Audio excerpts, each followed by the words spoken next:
Okay, I wanted to show this as a follow-up from my previous video where I was talking about using these two devices in different ways to show you some more things to what you can do as far as having the SP and Koala. Um, you can't do this with the Magic keyboard, but the Magic keyboard still becomes an asset in this setup. But I just wanted to show you. Okay, so we all know that Koala can act as the SP can be a controller for Koala, right? It can be a MIDI controller for other things too, but it has a direct connection where they've kind of linked it to where you can use it. So obviously you can use whatever you put here. These represent your pads here. Okay, you have up to 4 banks, A through D, because that's what Koala has, A through D. However, this does not mean that you can't use the other banks for things to record onto the SP and vice versa. Watch. So here's what I mean by that. So let's use F because F's easier for me to reach my hand to at the moment with the camera. And you notice that we're not in Koala mode because there is no F on here. Okay. But what can you do? Well, you can sample back into here. So for instance, if I made, let's say this loop here I made, okay, sounds like this. Nice. I can hit record. Well, before I hit record, I'm going to go ahead and set the tempo for this bank. In the SP, each bank can represent its own tempo. So I highly suggest go into it, hit shift and pad 11, and that'll get you to your tempo, or you can tap it in with the sub pad if you want to. All right, so now we're into this section here. Now I'm just going to hit record. I set it for 2 bars, so you turn this knob up here till you get to 2 bars. I'm using my hand this way so you can see hopefully the screen. It might be a little blurry. That's just the way it works sometimes with all these lights going on. And now you can pick a pad to record to. So let's say I just pick this pad. It's going to wait for me. As soon as I hit this button here, it's going to record a loop. And it sounds off right now. Don't worry about that. Okay. So gate's on. We're going to turn gate off. And now you'll see you have a loop.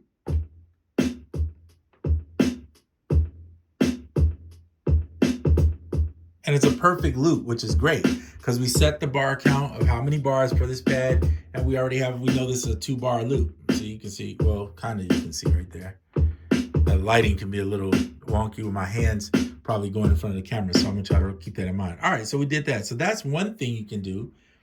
But because this acts as an audio interface with the iPad, this is sampler.io. I cannot play a lot of a sample because I don't want to get copyright. But you can also sample in. So we're going to exit here. Let's say I want to sample into here. I could do that, or I could sample into here because I'm using this as the audio interface. So I believe if I hit, oops, 1 second while I get rid of that, YouTube. All right.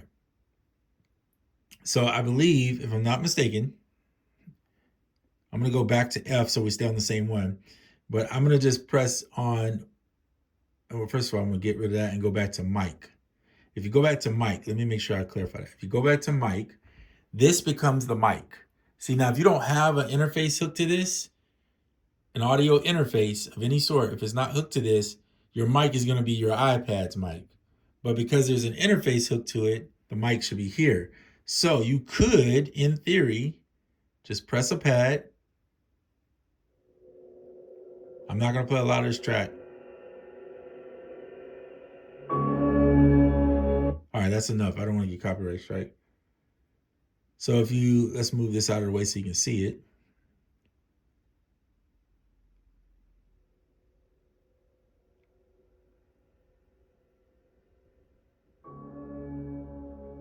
So I was able to record just a little bit into here. Now, let me show you what else, because it's not over. I'm going to do a little recording into here. So what I'm going to do is press record.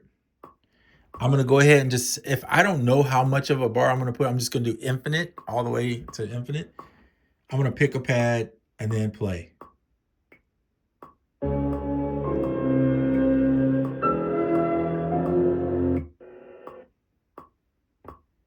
Hit that. Now it stopped.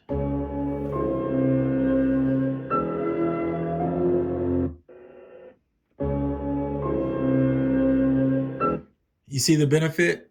you not only have the pads here that can act as the controller, you have a sampler here and the sampler here. You can go back and forth with sounds. You can record from straight from the iPad, and versus having a screen record, which is annoying, then convert it to video, from video to there. Now you just recording straight into it. Now you don't need the SP to do this. This works with the P6. This works with any device that acts as an audio interface. So you could use a P6 to do it. If you prefer that, you could use the just a regular audio interface, plug it in, and it should allow you to record straight to the iPad. Or in the case of this, you don't have, if you just use an audio interface, you won't have any device to record to over here. So you would just be recording on the iPad, but it saves you some time on that screen recording, which is a huge thing to me, because I don't like screen recording in the first place.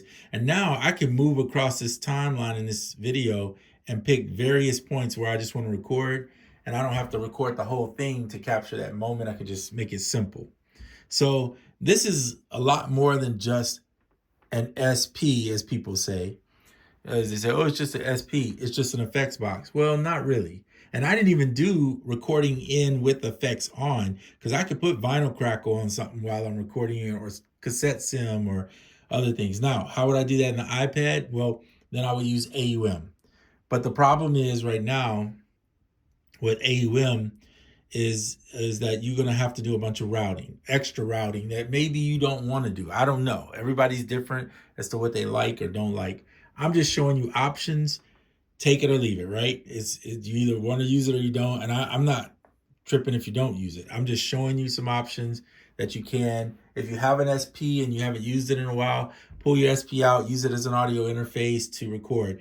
I do enjoy using the SP for playing my bass through it, guitars through it. It's fun. So it can be multiple uses. You can also plug a mic into it if you want to have a microphone and maybe do some videos with it. You can use it for videos. Find ways to use your gear, whatever gear you have, and make it work. The only thing I'll say with the iPad is, if you're going to use it and you want to do that, just make sure you get an audio interface. Otherwise, that's it for this video. I'll see you on the next one.